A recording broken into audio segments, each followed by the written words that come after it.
بسم الله الرحمن الرحيم. الحمد لله والصلاة والسلام على رسول الله صلى الله تعالى عليه وسلم.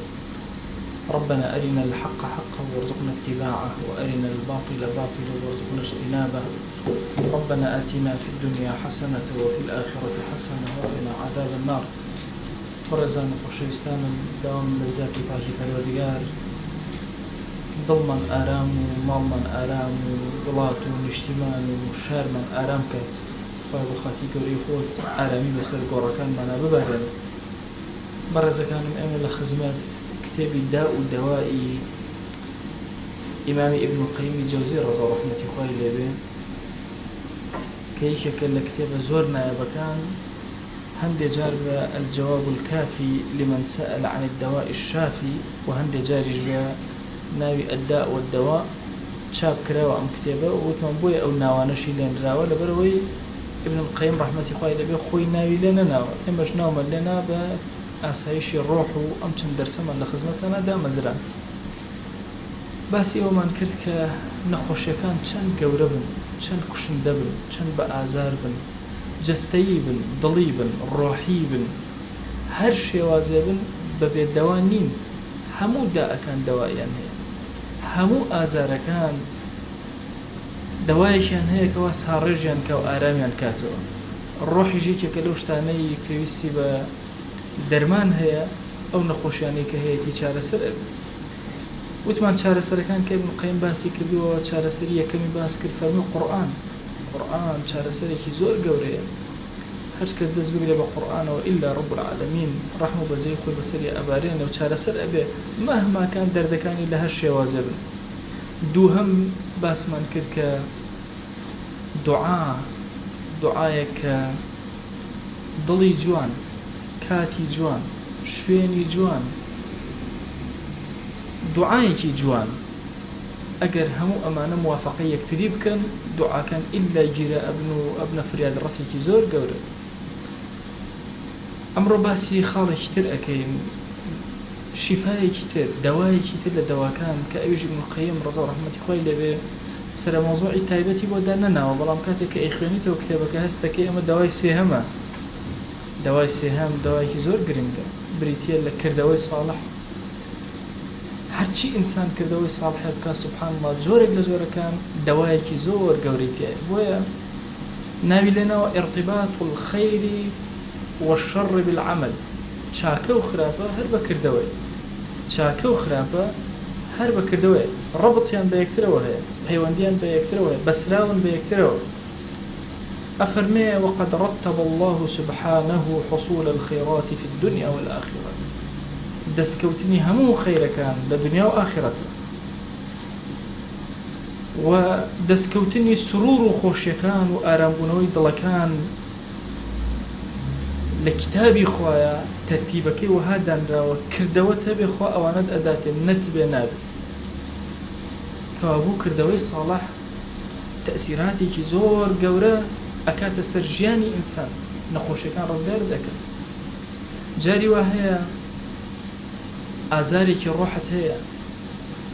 نەخۆشیەکت هەیە، گوناهێکت هەیە، ناتوانی چارەسەر بابێ.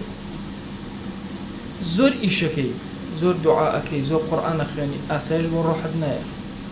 احتیمالە ئاسایشی ڕۆحەکەی تۆ لە کردەوەیە کابێ کە خۆت تەنبیهی ناکە. احتیمالە ئەو کردەوەیە دانی تۆزێ ئاو بێت بە سەگێک. احتیمالە دەستێنان بە بەسەری هەتیوێکە، ناشتنی دارێ. کردەوەیەکی ساڵح بۆ تۆ ئەبێتە دەروازەیەکی زۆر خەیری گەورە کە ئاسایش بۆ ڕۆحت ئەهێنێ. جەزا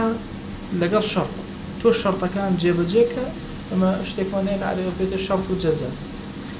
بۆ نمونە مەسەلەن من ئەڵێم ئەگەر کاک محەممەد هەستا سێوە هەمووتان چاوەڕێەوەکەن ئێچی، هەر بڵام ئەگەر کاک ئەحمەد هەستا ئەڵێ چۆنە ئەبێ شتێکی تر بە دوایە بێ، خۆ جملە مفید نییە. بۆیە شەڕت و جەزا ئەعمالەکان لەگەڵ پاداشتی خوا ڕێک ئاو هەیە کە خوای گەورە فەرمووی ئەم شتە جێبەجێکە ئەوەت بۆ ئەەکەم، ئەوە جێبەجێکە ئەوەت بۆ ئەەکەم. ئەوە ئێستا چی لە خزمەت ئاەتەکان کەوابوو ئەگەر تۆ بەشەکەی خۆتە جێبەجێ کرد، یەقینی هەبێ بەشی دووەم جێبەجێ بوو. هەرچۆن عەرزم کردن لە دوعاکە کە تۆ ئاوا دەست بەرز کردەوە یەقینە هەبێ ئیستیجابە هەبوو بەخوا لێرەش ئاوایە کە کردەوەکەت کرد چاوەڕێی ئەحسانەکەی خوا بکە لە بەرامبەر تۆیە هەرچی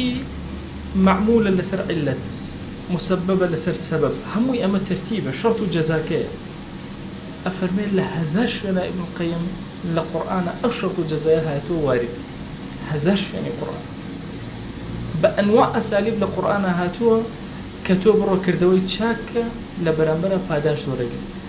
لە بەرامبەرە ئارامیت بۆیە لە بەرامبەرە ئاسایشی ڕۆحت بۆیە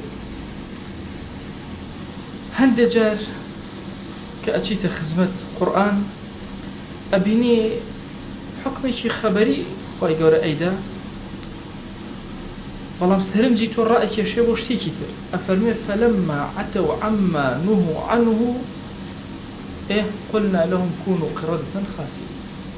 طبعا وشيء عتو لزمان عربية لعصو جوازا لأن مفسير بعصو لكان داوته غلط وشيء عتو نكتنها عصيانك تكون إنسان عصيانك يهود مسألة ونو كخوا كردني بميمون مسألة أو بكوا بيشواني خوا جولا خوا مش رجعنا بيشواني خوا جولا عتو شيء زور جوري يعني عصياني خوا يكرب تكبره نشي كردو خوشي بقورة زاني لوتي برس هو خطرك ليه ويأفرمي كاتي كوا لوتيان برس كردو بفرماني خوان كرد أو شتي كنهيان لكرا وشون كرديان قلنا لهم كونوا قردة خاسئين دبروا من ميمون يكي زور سرشوري زليل خاسئ يعني نزم كان بها ديتو أقد دقت بدي كوابو أمان شرطك نهي كيان كرد بلوتي برزوا خوي جورش فرماني دايك سر بشي بوي كواكونوا قردة خاسئين أما لشوي خبرك أخو أبو إما باسكلو بلام بحقيقة جو إما أو هاي أصل يعني خواب كرد بلوتي برزوا شو اللوتي ناشك بيت أخوارو أفرمي فلما آسفونا انتقمنا منهم كاتك كوائتر ما يوزبون ليان هر محاولة دي باش نتوبكنا انتقمنا منهم والسارق والسارقة فاقطعوا أيديهما لرا شوازي أمريكي شرعية بلام هر شرطكيتيا أجر دزيب كان دستان أبره أفرمي سارقي نيرومي دزي نيرومي دستان أبره بس أما أول أخو أجر دزي كرت إنجا حكمك يتدشوا أم خرابك كردو لبرامبنا جزائي خرابي ودان أفرمي إن المسلمين والمسلمات والمؤمنين والمؤمنات والقانتين والقانتات والصادقين والصادقات والصابرين والصابرات والخاشعين والخاشعات والمتصدقين والمتصدقات والصائمين والصائمات والحافظين فروجهم والحافظات والذاكرين الله كثيرا والذاكرات لدواي همو أمان أو بيواني مسلمان أو أفرتاني مسلمان أو بيواني إيمان دارن أو أفرتاني إيمان دارن أواني قانتن عابدي كي زور قورن شو زندن أواني كوا صادقا لأفرتان لبيوان صابرا خاشعا لهردوچين متصدق بخشندن بروجون داويني خوان أفاريزم ذكري خوا زور أكل لهردو بير أعد الله لهم مغفرة وأجرا عظيما خوای گەورە لێبوردەیی و ئەجرێکی زۆر گەورە بۆی داناون لە بەرامبەرە سبحان الله یعنی ئەگەر هاتو ئێوە ئەمانەتان تیا بوو چاوەڕێ ئەم پاداشتە شەرت و جەزا ئەمە زۆر زۆرە لە قورئانە ئیبن قەیم ئەفەرمێ هەندێک جاریش هەر بە شەرت و جەزای تەواو ئەیهێنێ ئەفەرمێ یا ئەیها الذین آمنوا إن شرط حرف شرط جزاء إن تتقوا الله يجعل لكم فرقانا أخوة أجر خوا ناسيتان هبه ترسان لخوا وبارزگاریتان هبه خوای گەورە دلیلتان ئەداتێک کە ڕاست و هەڵە لەیەک ئەکەنەوە طبعا بەڕێزەکانم مەسەلەی فورقان زۆر گەورەیە بەخوا کەسێک خوا فورقانی پێ عەتانەکە وێرانە بێ ژیانی بەس ئەو کەسەی خوا فورقانی پێ عەتاەکە زۆر گەورەیە ئەزانێک کامە چاکە کامە خراپ فتنە جاری وایە ڕوو ئەکات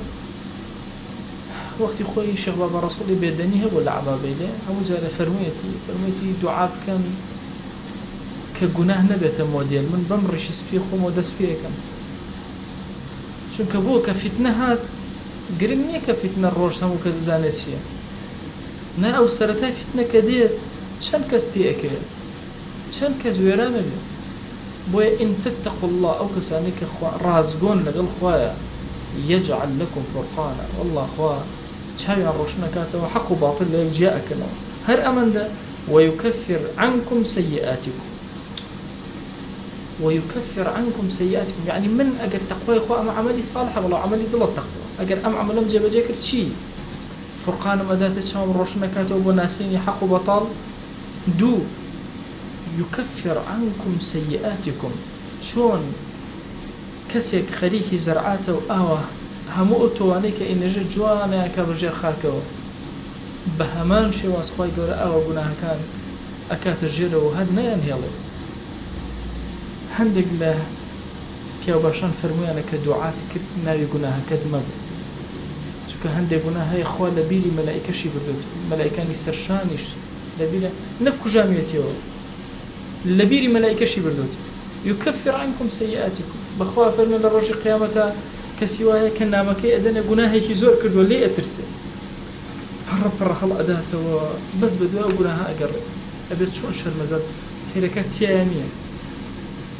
الحمد لله يبدل يتوغلي لبيريان شولي أفرم سبحان الله خواهي قولا يضعه في كنفه يعني إخاطر شوينك عبدكان نيبيني أي شارته لعبدكان فيقره بذنوبه إقراري بيك فلانا قنا هاتكر أي عبد خجالتي خوم پروردگارا أري والله كرد إسا بدوايا ويالله أفرمي عبد بوم شارتي تو لناميا نمهش بیری خەلایقیشم بردوتەوە عەفوشم کردی ئەفەرمێ عەبدەکە سوژدەیەک ئەبا کاتی سوژدەکە خەڵک ئەیبین دووەم دانە ئاوا سێهەم دانە ئاوا لە دوورەوە خەڵک ئەڵێن ماشا ئەڵڵا لەو عەبدەیەک گوناهی نییە کە شەرمەزاری چونکە لێرە سەتری کرد کەریمە بەخوا لەو لا سەتری ئەکرد بۆیە زانایانە فەرموون کە خوای گەورە سەتری ئەکردین یەقینمان هەبوو کە لە ڕۆژی قیامەتە لێمان ئەبوو پیاو باشێک گوناهی کرد خوای گەورە عقوبەی دا سەر گوناهەک زلەی مهرەبانیمان هەیە فەرمووی خوای عقوبەم ئەدەی بەخوا ئەم جارە عقوبەم بدەی باسی ڕەحمەتی تۆ لای خەڵکەکەم خەڵک هەموویان دەستەکەن بە گوناه ئەگەر وەکو من ئەدناس بۆیە یکەفر عنکم سەیئاتکم زۆر گەورەیە یعنی خوای گەورە بە عەزەمەتی خۆی تەکفیری ذنوب شاردنەوەی مەلائیکە عرستانەکەم لە بیری ئەچێتەوە کە تۆ ئەو گوناهت کرد دار و درەخت شاهیدن بەسەر تۆ لە بیریان ئەچێتەوە تۆ تەسەوورەکەی لە شوێنەکە کە گوناهەکەی ئەو دار و دیوارەی لەوەیە شاهید نین لەسەر تۆ بۆ هەندێک جار هاواریان لێ بەرز نابێتەوە لەبەر گوناهەکەی تۆ بۆ هەندێک جار بۆنی گوناهەکەی تۆ هەراسانیان ناکات بەخوا خوا لە بیری هەر هەمویانی ئەباتەوە ئین تتقوا الله ئەمە شەرت و جەزای هەر ئەمەندە وەیەغفر لەکم کورە لێشتان ئەبوورن جارێکیان ژنمێردێک هاتبوون کێشەیەکیان هەبوو دوای ئەفرەتەکە وتی مامۆستا ئەتوانم پێکەوە تۆزە قسە بکەین هەر وەڵا کچم فەرمووی پیاوەکەوە تۆزە ئیزن مامە بە من لەگەڵ کچێ خۆمە دوو قسە بکەین جام کێشەی چی وەڵاهی مامۆستا من ئەم پیاوەم گوناهێکی کردووە بینیومە شاردوومەتەوە بەڵام بۆتە نەخۆشی نەفسی لافە ئەی تۆ ڕۆڵە نەو شاردوتەوە بەرە وەڵا ئەی تۆ لێی نابووری بەخوا لێی نابوورم لە قیامەت قەت ئەی بۆ شاردوتەوە ئەخر مامۆستا بۆی حیا نەچێ بەڵام بەخوا لە دڵما زۆر گەورەی قەت ناتوانم لێی خۆش یعنی ئەکرێ کەسێک شتەکەی بشارێتەوە خوا عەفوشی نەکرد ئەی ئێمەها چەند گوناهمان هەیە خوا شاردێتەوە کی ئەڵێ عەفوی کردووی ئەزانی چی گوناهێ بەسەرمانەوە کەڵک بووە فوالله لو علموا قبيح سريرتي لأبى السلام علي من يلقاني قسم بخوا أو كسيك أجر بزانن أواني كبيم أجر بزانن شيء لجر هك بي من هاي كي السلام ليك إن قيم لكتبي شيء فميش بلا نعمة كان يخوا بسر ما نوا أن الذنوب لا تفور كنا كان بوني أن يبون والله أجر بوني يبوا يجمر ولا جمر ويتان نأجي أخوا لطفي كدوا ستري كردوين بەڵام ئەگەر هاتوو تەقوای خوامان هەبوو سەتریشمان ئەکا فورقانیشمان ئەداتێ بەخوا مەغفرەتیشی لێمان ئەبوورێ بە تەواوی آية يشتري أفرمي فإن تابوا وأقاموا الصلاة وآتوا الزكاة فإخوانكم في الدين. أم كسب مشركة تجمع بلام أجر هاتو توبي كرت نيجي كرت باشا رجوي كرت زكاتي دا باشا فإخوانكم في الدين طب. وأن لو استقاموا على الطريقة لأسقيناهم ماء غدقا. طبعا يجب لو آياتاني الزهد ظلم أسودة كعمايات ابن تيمية قصيش زور عظيمي هي فرمي خوا جل جلاله ظالمني كسب وتصور كأمهم جيانا بعبداتي ودين داري أبا كتبر يكسر والأقر الذين طوى أروى أقر استقامتها بلسر أعمال صالحة وبروي لأسقيناهم ماء غدقا. وأن لو استقاموا على الطريقة لأسقيناهم ماء غدقا حتى أبرك استقامك بخواي شكلو كسانيك للروجي طبعا الدنيا أسودة ترينا لحظات مردني أو كسية إن الذين قالوا ربنا الله ثم استقاموا تتنزل عليهم الملائكة لكوية هلا الدنيا أو سواء كان سريع كاته ولا كاتي سريع ملائكة أبينا مجدي أدنى أن لا تخافوا ولا تحزن حيج نترسي غم نخوي يا الزر غم نخوي كم أسودة أبي جارا أسودة ترين كسي السرزوي أو كسي شو هالشي لجيانا أسوديتها مو أروع بس لو لحظة هشتا لسر زيادة شويني خود وأبشروا بالجنة مش داي بهشتي أدريد أفرما أسودتين كذا سر زيادة سعادتي يبي أو كسيك وملائكان أبين فاطمة خزاني عمر بن عبد العزيز أكيرته أفرما عمر بن عبد العزيز وصي زورنا راح دو الله شو ملاي وصيتي زوري وكردم جايوتي أي فاطمة بجنب الله كاتي هاتني ميوانا كان على بجم هش شو ملاي درجاكا وام هستكر خلشي كي زور هاتون وأمش بخير هاتني أناك نوام تصورك دنجم أبيس جملة وغلب غلب قصة أكرا مناقشة أكرا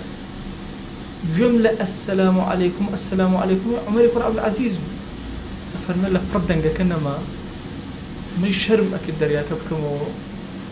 بأسبايل درجاكا ما هي جوابنا ككلمة وسيرك عمر وفاتي كده تتنزل عليهم الملائكة بأشكره زور خلشي بياباشي ولاتي خوش من هبوكا بيش وفات خو حافظي لخلق يعني وتصورك كان ما صام كي مدرس باسك باسي ما صام لبهاي قورئك أفرمي ما صام لبها كفنا كي خوي حاضر كردو أو كيش لتين كردو بيشتريش قبري بو خوي هل كان دو نيجي بينش خو حافظي لخلق كرد لتشتنقا وفاتي تتنزل عليهم الملائكة أبيت شن سروره ولو كان أبيت شو مجديكي بيدرالي أبرو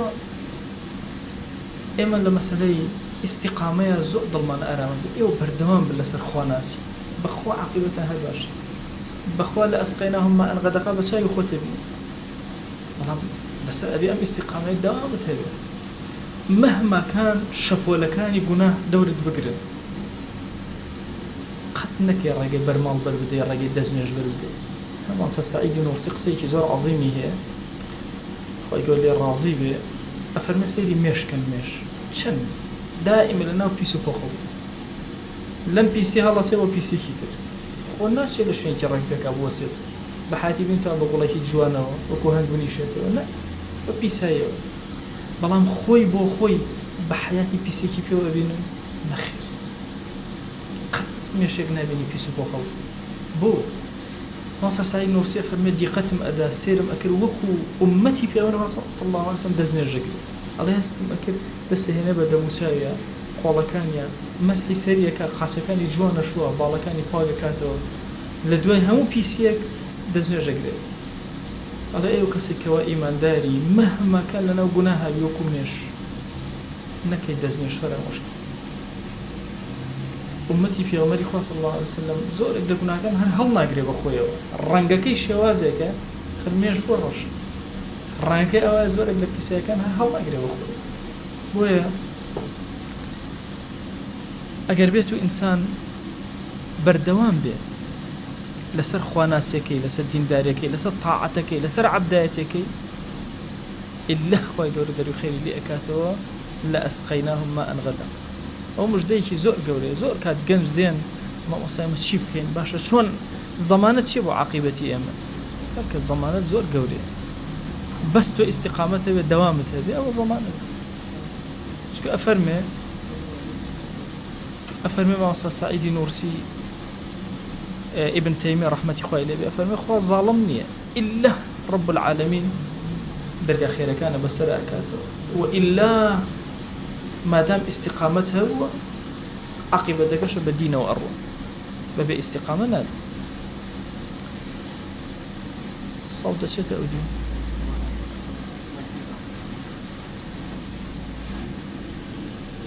کێشەکەی چیە؟ شەحن وەهمی پێ نەبێت.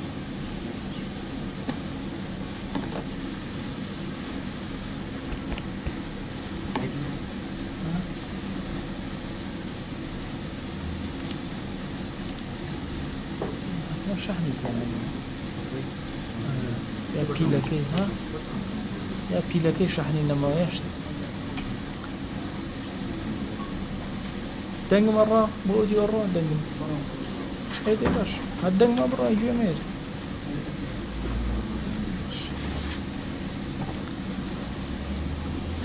لە باسی شەرت و جەزایە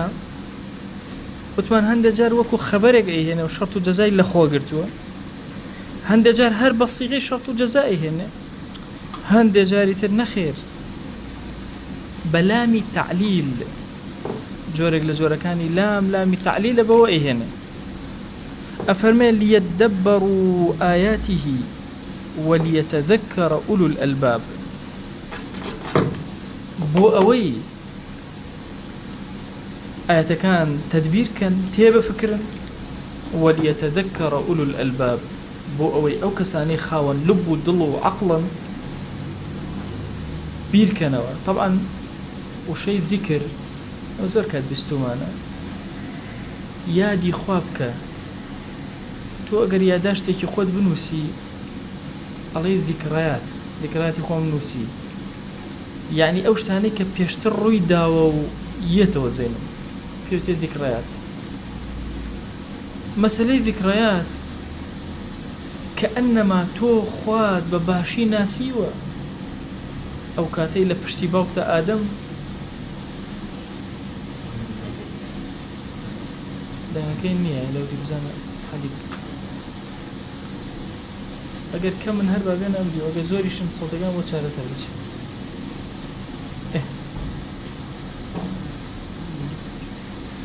جا مەسەلەی ذیکرا یادکردنەوە یادکەوتنەوە ئەوە دەقیقە، چونکە تۆ کە ذیکرایاتی خۆت ئەنووسی بۆچی ئەنووسی؟ بۆی یادە بکەوێتەوە،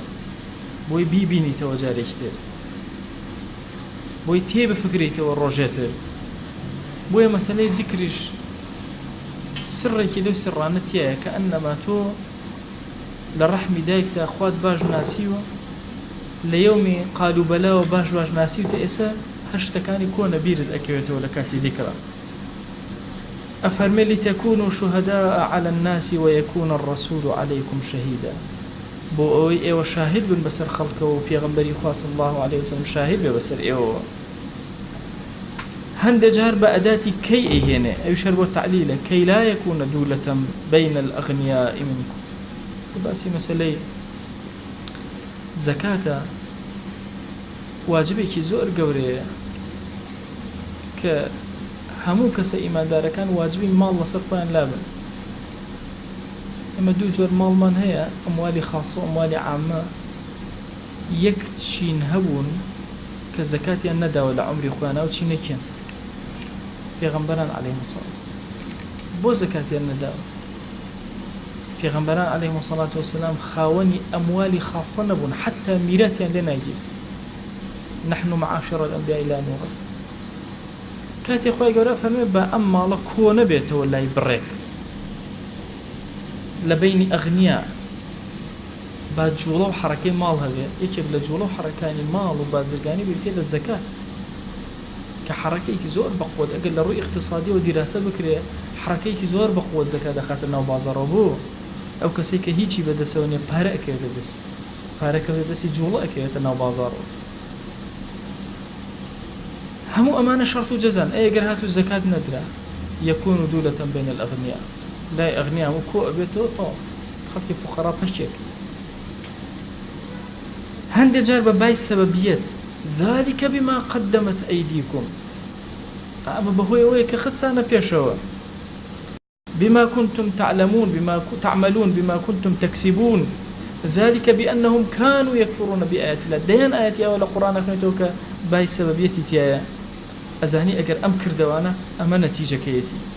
هند جارب مفعولي له مفعول لأجله إيهنه سواء هبي يا نبي فرجل وامرأتان ممن ترضون من الشهداء أن تظل إحداهما فتذكر إحداهما الأخرى أما بابتي نحوية نام يزول لسري بروم أن تظل إحداهما لبيش أنو زور كلامي تعليل حسفك مثلا أفرمي عبس وتولى أن جاءه الأعمى دموشاوي قرش كردو بشتي كردو بو لأن جاءه الأعمى لبر أو يكسي كيرها ولا لامك اللي محذوفة في أتري بابلا مفعول لأجله مقدر باشا محذوف يان أفرمي أن تقولوا يوم القيامة إنا كنا عن هذا غافلين بو أوي وانلين للرجي قيامة ليشا لامك محذوفة أن تقولوا إنما أنزل الكتاب على طائفتين من قبلنا هم أنا مفعول لأجلهين مفعول لهون والله لا مكان يعني محذوفة كمحذوفة طبعا ما لما مفعول له كمال الشروط ما الشروط كان هات دي هر خوي لام حذف كره نامنه بلام شروط كان نها تدي لام حذف كره جاي سرنجه مراده او لام مراده بو خوي قول لا او شنو انا هر مراده لامك بو تعليلك بجواني درك بو ام وتارة يأتي بفاء السببية هند جار بفاء السببية فكذبوه فعقروها فدمدم عليهم ربهم بذنبهم فسواها أوان بدريان خستوى باشا هاتن سريان بدواي أوا فدمدم عليهم ربهم بذنبهم خاي قورا بهوي أو باران دي بسريانا باشا بهوي قناها كان يعني فعصوا رسول ربهم فأخذهم أخذة الرابية عصياني پروردگاری خوان پیغمبری خوان کرد فأخذهم أخذة الرابية خواهي قورا قرتني طبعا قرتني خواه جل جلاله وكشتي ترنيه حتى إذا أخذه لم يفلته جارك بابتك مخند وزو سرنجي راكشا وهميشه أو مكردو بنمونه بو أما أجا فقيه بون هميشه بيكك منو يخ وخوانه وكذا كيشي بردسي كوير طبعا بير كانوا كيش ككسي كي زندو يقرا بچ حاله بو كنترول اواكا عباديك عشان قرچو ورقو بيسوتان دانك هذا اگر كوت بردسي كوير شي بكاتا او يك اون دي هينو ابا لبيني دسيا باشا هبرونيكا سبحان الله طبعا كيش يعني استل روي علمي تاسو في وتر او كسا او شتاني كوا حجامي طبيعيه كان باشا يشق لو انا كيس يشق لو انا كحجامي طبيعيه كان وتل ميشوله تل كيس او قوتي خوابه كيشي داوا بدا بمروف سرسامتك طبعا نسكتان بينيوا نقبلتي سوره كان رشك ماشا سبحان الله كيت الرقبك أول شوازي كوتني همو جاري هيش كأكل قد ببانينا كوت السرزي كخوي هالله الرقبة لا سختك يا أكل لا سختك شي زور بقوته خاطر كان شيء إنه سنة بدوري خوي إيه كيتشي كي بتشيكي أنا هن أوي كر نيومة الخوي برزكات ما تري خوي هالله يا إيه ورا مروف ما سلكي مروف أجروكو كيج بوا بهذي كان بقوت بوا شلون خوي هلا ليرة بو هولير بعضي شيء ماشا أفرمي طبعا خوي قوله قوتي وأجل كان زور داوى بإنسان ضعيف أو قرقياتي بس يسرجي كي بتشوف أقيرنا هوارك خوبيا بإنسان لم صار زي هوارك لو صار زي جو كاسل والله أو قوتي لم شتبتشوكا لم طالب تشوكا دروس كده بوقك اشتهي بوق قوله إيه الحكم لا أسي سرك النقبتها أولا بحاول مولو ليش بشو خوي يقول طاقي زوري داونتي جا سبحان الله الله يا اخوان نبيته كيشي بردسي كوير باشا ئەیهێنێ لەم یفلته وشەی لەم یفلته ڕەگ لە زمانی عەرەبیە ئەوەیەتە پێشچاوت باشە کە بە هیچ شێوازە قوتاربوونی نییە پەل و پۆیەشکێنە ئینجا دوایژ ئەیکوژێ کە زاڵمی گرت خوا تەشبیه نەبێ واللهی لەم یفلته بە هیچ شێوازە نەجاتبوونی نییە پەل و پۆی ئەشکێنە ئینجا ئەیکوژێ زۆر زاڵم هەبوون دنیا ڕسمی ئەوان بێ حورمەتی کردن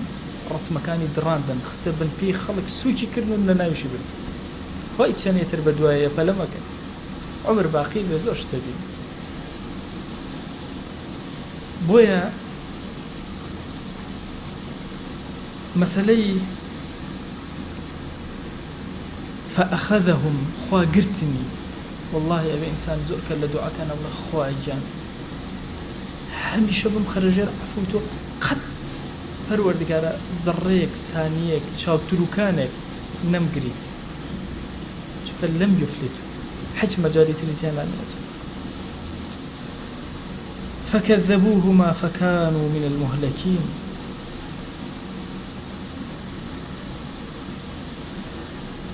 پێغەمبەرانیان عەلەیهیم سەڵات وەسەلام بە درۆ خستەوە لە هیلاکچووەکان بوون فای سەبەبیە ئەوە جوابەکەی هەندێک جار بە لەمما دێت فلما آسفونا انتقمنا منهم هەندێک جار بە ئینەیەت لەگەڵ ما بەعدەکەیە إنهم كانوا يسارعون في الخيرات ئەوان چاکەیان ئەکرد پەلەیان ئەکرد خۆی گەورە ئەیخستنە سەر خێرات إنهم كانوا قوم سوء فأغرقناهم أجمعين قومێکی خراپ بوون نەتیجەکەی فأغرقناهم أجمعين فائی جوابك بۆ إنك وتارة يأتي بأداة لولا هند جار بلولاية ما بعد ما قبلك ربط أكابيك أفرمي فلولا لما اللولاية كبكاري إيانين ألين أجر أمشتن بما بعدك الرو أداة بلان بوا كوابو ما بعدك الرو نداء فهمت به وهم بها لولا أن رأى برهان ربي رازي أفرمي يك الزر هم بدل يوسف نهات شو كفرموي شي هو تقديم وتأخير لولا أن رأى برهان ربه هم بها أجر برهاني خوي نبي نيا أمش ضلي حركة أكرت طالما يك حركة شي نكتو بۆ چونکە لەولای بەکارهێناوە ئەڵێ ئەگەر ئەمە نەبووایە ئەوە ئەبوو مەسەلەن ئەگەر کارەبا نەبڕایە مەلا محەممەد هەڵما ئەسا باشە کارەبا بڕاوی شەست باشە ئەگە کارەباکە نەبڕایە ئەو هەڵەسا نەخێر هەڵما ئەسا کەوا بوو ما بعدی لەولا ئەگەر ڕووی نەدا دواتر ڕوو نادا واضحە ليرجع أفرمي شيء أفرمي ليونس عليه السلام فلولا أنه كان من المسبحين كرة أجريك لو أنا بوي سبحان الله يزور أكل وتسبيح يزور أكل إلا لبث في بطنه إلى يوم يبعثون لكوا لسكي أو حوتا أما وتاكي تاروجي زندوبونه وتصورنا كان مثلا همو كز لقبر ويتدر وروجي زندوبونه سان كلسكي طير ويتدر ويا الذهبي أفرميه لبداية ونهاية لا أهوال يوم القيامة أفرمي شيء أفرمي قبري وهي صدان كسدو يلي قبر ويانا درو علي هندي كسنا لنا خشتك ويانا درو خشتك راو بالديوار كان مالي لسبوني أنه كان كس بالي بي ويانا نازل ومروفيا كلا مروفيا كان وكو أم أفرمي لو يتدر كسكتير لبطني حوته ويتدر أفرمي أجر كسي نبوة لمسبحك كان لسكي حوتا أما تسبيحك وايكر نمينته تسبيحك وايكر نمينته سبحان الله كان رزقالي كرت هند جار بلو ولو أنهم فعلوا ما يوعظون به لكان خيرا لهم وأشد تثبيتا أجر أوان بكردا يكوا أمش قاري كران لسري خاطر كان ين باش دا أمزان أوبو أوان باشتر بيكاني قائم أكردن كابو أما ين نكرت پێکانیان شڵە و کردیان پێکانیان قایم بوو شەرتە شەرت و جەزای وبالجملة لدواي أم آياتنا كإيهنئ ابن القيم رضي رحمة الله عليه بأنا بقشتي فالقرآن من أوله إلى آخره صريح في ترتب الجزاء بالخير والشر والأحكام الكونية والأمرية على الأسباب أفرمي قرآن لا أول وهو آخر هم صريحة جزا كان بخير جزا بشر باداش بتشاكا باداش بخرابا أحكام كونية كان همو أمرية كان كخواي جور أمري فرمو همو لسر سبب كان وستاو همو شتي لسر سبب وستاو لخو ببيتو بهار من بويتو ناكرتو حتى كون هم خواي جور لسر أسباب دينا إيه والله أعمالي خير وشر لسر أسباب دا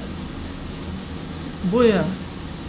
إنسان ونزاني أعمال كان هيجي بوناكا يكيق لشار سركان بو أسايشي روح أعمال كان خويتي وكذا وباشا كانت بل ترتيب أحكام الدنيا والآخرة ومصالحهما ومفاسدهما على الأسباب والأعمال حرشي أحكام الدنيا وآخرتها هرشي مصلحة ومفاسدة هموي لسر السبب دا مزاو لسر كردوا دا مزراو هركز لما جوان تيبقى وجوان يشبيري ليبكاتو انتفع بها غاية النفع زور سودي لي ورق ولم يتكل على القدر جهلا منه قد بشتي لنا كاتو بخواب زام قدر شيبو نسيو من مثل هر أواكب لا وعجزا وتفريطا وإضاعة كم كساء عجزة زيادة الروي كردوا شتي لتسخوي داوكاتك وقال أداته والله جاب أخو من قدر أوي تاو يترمى أبي نجولا باشا هيج عملناك على إخوات شيبو نسيو هر أواكب فيكون توكله عجزا توكلكيه تمليتي توكلنيه عجزكي كناتوانيه توكله بل الفقيه كل الفقه أو كسيك جوان تيجيشتوا يرد القدر بالقدر أو قصص أصل قدر بقدر رد أكاته يعني شون تو بياني توشي إن أرامي روحت هاتي قناها كتكرت بچي أم قناها أو بكم لكل كمو برو قدري كنوية بين قدرك يترب شور يدفع القدر بالقدر يرد القدر بالقدر شون دعاء نما نوت أو برزبته أما عملك شاكر دعاء قدر رأى أجد دعاء بقوة وبرزيكاته ناي هلا لوازج بي حتى دعاءك هواشي أكاته مصيبتك لسرد دبخوا كردوش هر أهواي كده كردوي شاك أي كي يكسر رزقار ذاك وتصور ما بخوا يتر من دسوكي مشكات هذا من كنت من أوجناها ودرتون منيه لا جهدك حاول بدا بقدرك خير قدر الشر كان لخود دور خرو بكردويكي باش كردوي خراب لخود دور خرو ويدفع القدر بالقدر بحال بقدر وأنا لا أبا ويعارض القدر بالقدر نكر وانا معارضتك أم قدر خرابة قدرك باش دبران بريا دأني كابو توي أو كسي كوا إنشاء قدرك طبعا أنا كلمة لو أتي عندك زور بقرستي بقى إنشاء قدر إما اختياري كل جزء من هي طبعا بابتي قدر بابتي كلا بابتي الله زكان أجر خوالو طفكات كيستي تقريبا زي سي مقدمة هي إنجا إنسان لقدرتي إك أراستانا كان بو دوك كتاب زور إسفادي لي أكن لمسألة قدرة قدري مصر سعيد نورسي قدري فتح الله قلم هردو كان أدو كتاب زور نابن وزور زور سودياني ورقن لبابتي قدرة بو تيجيشتن لقدر هميشا لقدرة إرادي كل إخوة شوين إرادي جزئي إنسانك باشا بال بشتي إرادي جزئي إنسان إرادي كل إخوة قد بيتشواني يكتر نابنو بو نمونو تو إرادة أو هاي أم أو بين بودم قد نابي الرجل لرجان أم إذا إرادي دسي من بيتشوانا بيت خوا من إرادة كم بيب ولا دم خوا إرادة كم سيب ولا لا يشتر مثلا اشتي ويني همو أم اختيار إرادة كليانا شون إرادة إنسانك تو بابتي فكري عقلاني لوجيكي قرصة أما بلام تو دي قد بير كرو بحياتي اشتكي خود كبريار لسدا بيتشواني تو هالصاوتو اشتكي ويستبت جناه بكي قد بوا مثلا أو يستبت الدزبري وجناه ده سكننا الرشد بوستابي الروح شون تبي أوا بۆیە ئێرادە کولیەکان شوێن ئێرادە جوزئیەکان ئەکەون. ئەگەر یەکێک بەس لەم مەفهومی ئێرادەی کولی و جوزئیە تێبگات زۆرێک لە ئیشکالی قەدەری لە کۆڵەکەیە. باشە مادام ئێرادەی کول شوێن ئێرادەی جوزئەکەوە بوو اختیار لە لای کێیە؟ اختیار لای مرۆڤ سنتەرێکی زۆر گەورەی لە مەسەلە اختیارە. بڕیار ئەدا چاکەکە، بڕیار ئەدا خراپەکە. بۆ هەردووکیان ئایا ئەتوانێ بیکە؟ بەڵێ بە کولی ئەتوانێ بیکە. ئایا ئێرادەی خوا جەل جەلالوه لە عسیانە بەرامبەری ئەوەستێتەوە ڕایگرێ؟ نەخێر، چونکە اختیارەکەی داوەتە دەستی فمن شاء فليؤمن ومن شاء فليكفر. مەیلی خۆیەتی ئێرە ئەگرێ ئەو لاگرێ کەیفە خۆیەتی. بۆیە ابن القيم لێرە ئەفەرمێ چی؟ ئەفەرمێ کورە فەقیهی عاقڵ و تێگەیشت و كل الفقه تەواو هەموو معناکانی فقه تێگەیشت بێ. فقه لێرە معنای مەسەڵەن کتوبی فقهی نییە.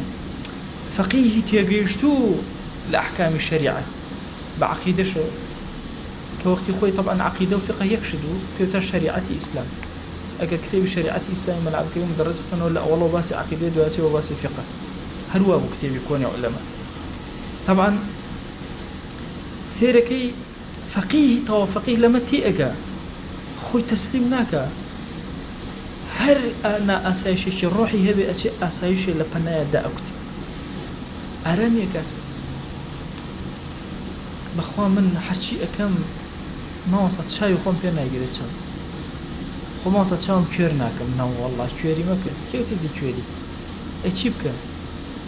چاوەکانت کۆنتڕۆڵکە بە عیبادەت. جارێک سێری کرد، دوو جار سێری کرد، سێ جار سێری کچێکی کرد، جاری چوارەم بیری کەوتە ئەستەغفر الله یا رب من خەریکی چیم؟ لای ئێمە بێڵە دەتیوە چاو چنۆکە و خەریکی چی؟ باشە سفرە لای ئێمە ئەی لای خوا ئەگەر 9 جار سیرکە 9 جار یەک جار چاوەکانی گرت کامیان گەورەترە لای خوا؟ یەک جارێک على الأقل بەدەبۆی نووسراوە لەو قورسترە. بۆیە سەرخەسی قسەیەکی هەیە زۆر عەزیمە ئەفەرمێ شەقی کێیە؟ شەقی ئەڵێ من غەلەبەت ئاحاد سەیئاته على عشرات حسناته. تاکتاکەی گوناهەکانی بەسەر دەدەی چاکەکانیان زۆرتر بێ ئینجا شەقی. باشە یعنی چۆن؟ یعنی ڕۆژانە یەک جار چاوی گرتووە 11 جار هاتووە چاوی نەگرتووە اینجا پێوتێ شەقی. ئەگەر لە نەزەر ئاسەیری کرد خراپەیەک باش یەک جار هاتووە خۆی کۆنتڕۆڵ کردووە 11 جار لاکەی تری قورس. ئێواران کە کردەوەکان ئەپێوی چۆنیان ئەپێوی؟ بە یاسای خۆیان بە یاسای خۆی بە یاسای خۆم بێ کابرا شەو ڕۆژ لە مزگەوت تاکەوتۆ خەریکی خواناسی و تاعەت و دینداریە. بەخوا کاکە نوێژ لە پشتیۆ ناکەن کاکە بۆ خاتیەوە بۆ نوێژ لە پشتیۆ ناکەن. بەخوا بینی و غەیبەتێک والله خۆ غەیبەت حەق الله حەق الناسە کێڵە کابرا عەفوی ناکە و خۆش عەفویەکە و لێ ئەبورێ. ئەی یەکێکی تر وەڵا کاکە نوێژ لە دوای فڵان کەسەوە بۆ وەڵا قونوتی بەیانێ خوێنە کورە نەکبەتەوە تۆ خەریکی چی؟ وەرە سەیری ئەم کەسە بە پێوەری خوا پێوە بزانە چەند قورسە. بۆیە ئێمە دائیمە خەڵکی ئیسلامی لە کوردستانە خەڵک بە بچووک سەیرەکە چۆ پێوەری خوا ناپێوی. دائیمە پێمان وایە یەکێ گوناهی ئەکە تەواو وازانین تڕۆیە وها نییە. مەهما کان لە گوناها گەوزا بێ ئەدەی هەڵسەنگاندنێکی بۆ ئەەکەم بزانم چۆنە سیرەکەم عشراتی حەسەناتی هۆ لەکوێیە ئاحادی سەیئاتی چەند بچووکە. بەخوا قەسەم جاری وایە موسڵمانێکی باشە بینی زۆر خواناس چاک کۆمەڵی هەڵەی هەیە خۆ مرۆڤە یانی سیرەکەی حەیە بن سەر کۆمەڵ هەڵە بچووکە ئەی ئەحسانەکانی ئەو هەموو چاکە نابێ ناخوێنرێتەوە نابەت. بۆیە بەڕاستی ئەوە پێویستی بە چارەسەرێکی زۆر گەورە هەیە لە فکری ئێمە پێویستی بە ئیشکردن هەیە تاوکو ئەو گۆڕانکاری بەسەرا بێن. بۆیە کوردستان سبحان الله ئیشی گەورەمان پێ ناکرێ ئیشەکان بێبەرەکەتە بچوو بچوو هەمومان ئیتر لە ڕێکخراکەوە ئیگری باشە لە چەند موسڵمانێکەوە سەریان کردەوە لە فکرێکەوە ئیگری مەرج نییە خۆی لە ڕێکخراکی منەظەمیشە. شوار پێیان موسڵمان جاری وا هەیە ئیشی ڕێکخراوێک بۆ حیزبێکەکەن بە خۆشیان باڵنە سیاسی بین هەر سیاسەتە فارغ ناکە. سیاست بریتێ لە ڕێخستنی ئەمری موسڵمانان هەر کەسێ بیکە هەر سیاسەتی کرد. زۆر کات ینی مەفهومێک هەیە پێیان وایە بەس حیزب سیاسەتەکە غەڵەتە. حاوچی فکر هەیە لەسەر زەویە لەسەر سیاسەتدا ئەمەز بەڵام ئایا بۆ ناتوانین پێکەوە بین هۆکارەکەی چییە؟ چونکە ئێمە ئاحادی سەیئاتە بێن عەشەڕاتی حەسەنات کوێرین لە ئاسیا نامانێت ئەسڵەن هەمانە لەوە ئەچێ 99 خاڵی جوانی هەیە یەک دانێ خراپی هەمووان بەو دانەوە ئەلیشینە چاوی هەنگیمان نێە چاوی مێشیمان نێ بەس خراپە بێت چاکە نابین بۆیە کاتێک کە ئەڵێن قەدەر بە قەدەر ڕەت کاتەوە خراپەیەکم کردووە جاءت محاسنه بألف شفيع بخوا جاري وایە محاسنەکان 1000 جار شەفاعەتێک 1000 دانە لە فکری تەسەووفە هاتووە ئەڵێ کەسی وا هەیە بە گوناه ئەچێتە بەهەشت کەسی واش هەیە بە چاکە ئەچێتە دۆزەخ چۆن؟ ئاخر گوناهێکی کردووە ئەوەندەی شەفیع هێناوە ئەوەندەی شەفیع ئەوەندە گریاوە ئەوەندەی تەوبە کردووە هەر ئەم گوناهەوەتە سەبەبی خێر بووی ئەوەندەی مەحاسین بەدوایە هێناوە چاکەیەکی کردووە ئەوەندە خۆی لێبایی بوو ئەوەندەی باس کردووە ئەوەندەی وتوێتەوە سەفر بووە هەر نەماوە نامەی ئەعمالیە چاکە نەم بۆیە بەڕاستی کەسی ئیماندار ئەبێ زۆر بە وریایی لەگەڵ ئەم مەسەلە تەعامڵکە لەگەڵ کردەوە هەمیشە لە مەڵاسیەوە بێت کردەوە بەسەر گوناهەوە خێرەکاتە ڕێت نەچی بڵێ تازە من گوناهبارم نایکەم نە ئاسایشی ڕۆح لێەوە دەست پێک پەلامار بدە جێبەجێک ئای چەند کەس هەیە کە گوناهەکات و دوای گوناهەکە دائەنیشێ فرمێسەکانی ئەبارێن ئەزان ئەمە چەند گەورەیە لەوە چیەکێ لەم قەتڕانە لای خۆتەوە ڕزگاری کردی زۆر مقابلەی ئەو ئافرەتانەم ئەخوێندەوە کە داوێن پیسیان کرد و حەزم ئەکرد بزانم بە کارەکەی خۆیان چەندێس مرتاحن هەمیشە حیاتی ئەوانم خوێندوێتەوە مقابلەکانیشم خوێندوونەتەوە لە ژیانی خۆمە بەس بۆی بزانم ئایا چەندێ ئاسوودەن تەوا کەسم نەبینیەوە ئاسوودە ئیلا لە گۆڤاری ستاندەر جارێک مەقالێکم خوێندەوە ئافرەتێ زۆر بە مۆسەیتری باسی مەسەلەی خۆی بە هەموو ئافرەتان بن ئەم کارەکەن زۆر باشە چی لە ئەخیری مقابلەکە ئەو کەسێ مقابلەی لەگەڵاکە ئەڵێ ئایا تۆ مرتاحی بەم کار حەز ناکەی ئێستا دایکێک بوویتایە بۆ خۆت دانیشتیتایە خزمەتی مناڵەکانە کردە ئەڵێ دەستی کرد بە گریانەتی خوا ئەو کەسە بەگرەکە منی توش کرد لە ئەوڵەوە کە خوێنمەوە زۆر مۆسەیتر بوو بەس ئەوم بینی بەڵام لە دوایە ئەویش هیچ سەیتەرێکم تیان نەبینی بۆیە هی لوبنانیەکانم خوێندەوە باسی کوردەکەن کورد ئەڵێن ئێمە زۆر سێرە بەلامانەوە کەسی کورد کە زینا ئەکە ئەگریە دوایی ئەگریە زۆر ئەگری ئایا کورد هەروان یەکێک لەژیان پرسیارەکە ئەڵێ ئایا کورد هەروایە کە ئایا سەرجەوی جیماعی کرد ئەگریە نازانێ ئەوە گریانی ناخ و پەشیمانی یان ئەو کەسانەی کە تووشی کاری خراپە بن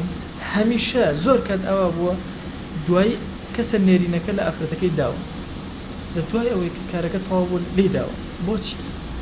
هەستی کردو ئەمە سەبەبی شەڕەکەیە وای زانیوە بەو قوتاری ئەبێ یان گریاوە پەشیمان بووەتەوە بۆیە ئینسان لەناو گەرمەی گوناها گوێی لێیە حەیە عەلە الصەلا دەست لە گوناهەکە هەڵگرە بچوو ئاسایشی ڕۆح لەناو کردەوەی چاکە بەخوا لەکوێ زۆر شڵەژاوی حەسە هەندێ ذیکر و ئەوراد و جۆری عیبادەکان بگۆڕە جۆر کۆتا قسم لە خزمەتان ئەم بابەتە زۆری ئەوەیەمەوە سەری غەزالی قسەیەکی هەیە زۆر عەزیمە ئەڵێ بۆچی مەسەڵەن خوای گەورە ئەم هەموو شتەی داناوە مکەفیراتی دروب زۆر زۆرە وێزگەکانی لێبوردنی خوا زۆر زۆرە لە دوای نوێژەکان 33 جار سبحان الله والحمد لله والله أكبر ولا إله إلا الله لە گوناهەکان هەموو بورە میوانێ هاتە ماڵەکەت گوناهەکان لەگەڵ قاچی خۆیان برد چوویتە ماڵەوە ئەسسەلام عەلەیکم بەخێزانە خوا لە گوناهەکانە بورە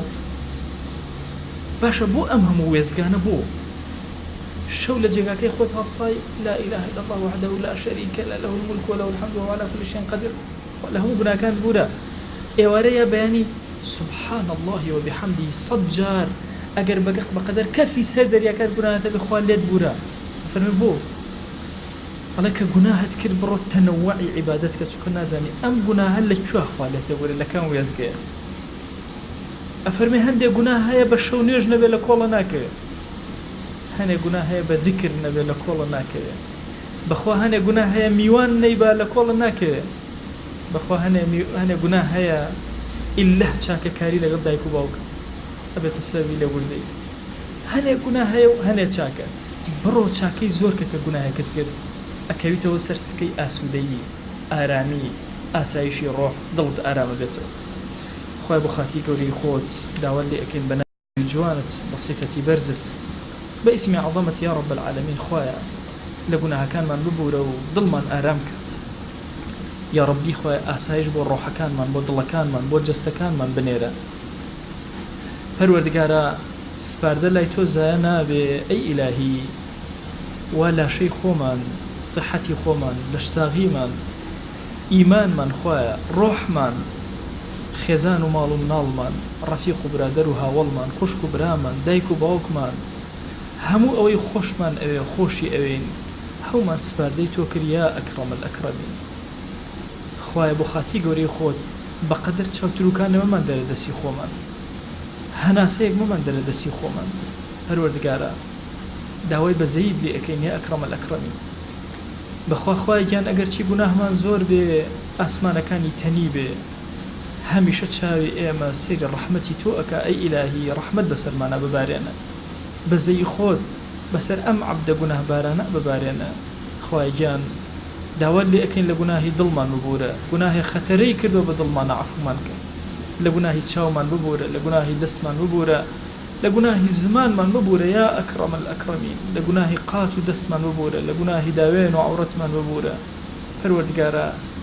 داوات لێ ئەکەین بە بەزەی خۆت بە ڕەحمی خۆت بە کەڕەمی خۆت خوای لێمان ببوورە خوای هەر کەسمان گرفتێکی بۆی چارەسەر کە ئەومان بێ حاڵ و ماڵە ماڵداریکە ئەومان بێ مناڵە مناڵی پێ عەتاکە ئەومان بە مناڵە مناڵی ساڵحکە ئەومان کەم ڕزقی حەڵاڵی زیادکە ئەومان نەخۆشە شیفای بۆ بنێرە ئەومان قەرزارە قەرزی سەرشانی سووکە خوای گیان ڕزقی حەڵاڵ لە بازاڕەکانمانە زیادکە بەرەکەت بەسەر شارمانە ببارێنە بەسەر وڵات و نیشتیمان و ئومەتی پێغەمبەری خوا صلی الله علیه وسلم ببارێنە دڵی موسڵمانان یەخە یا ئەکرەم الئەکرەمین خوای گیان عاقبەتمان خێرکە یا رب العالمین خوای گیان داوات لێ ئەکەین بە گەورەی خۆت همتمان بەرزکە بۆ خزمەتکردنی دینەکەت یا رب العالمین کردەوەی ساڵح لە لامان شیرین کە یا رب العالمین خوای گیان کردەوە جوانەکان لە لامان شیرین کە یا رب العالمین خوای داوات لێ ئەکەین بە ناوی جوانت بە صیفەتی بەرزت بە ئیسمی عەظەمت بمان گێڕە لەو عەبدانەی کە ئەگەر گوناهیان کرد دڵیان ڕائەچڵەکێ خوای دڵمان ڕاچڵەکێنە بورهانمان بدەرێ فورقانمان بدەرێ یا ئەکرەم الئەکرەمین لە گوناهەکان دوورمان خەرەوە بە نێوانی مەشریق و مەغریب دوورمان خەرەوە پاکمان کەرەوە لە گوناهەکان پاکمان کەرەوە لە گوناهەکان پاکمان کەرەوە لە گوناهەکان یا ئەکرەم الئەکرەمین خوایە داوات لێ ئەکەین بە بەزەی خۆت بە کەڕەمی خۆت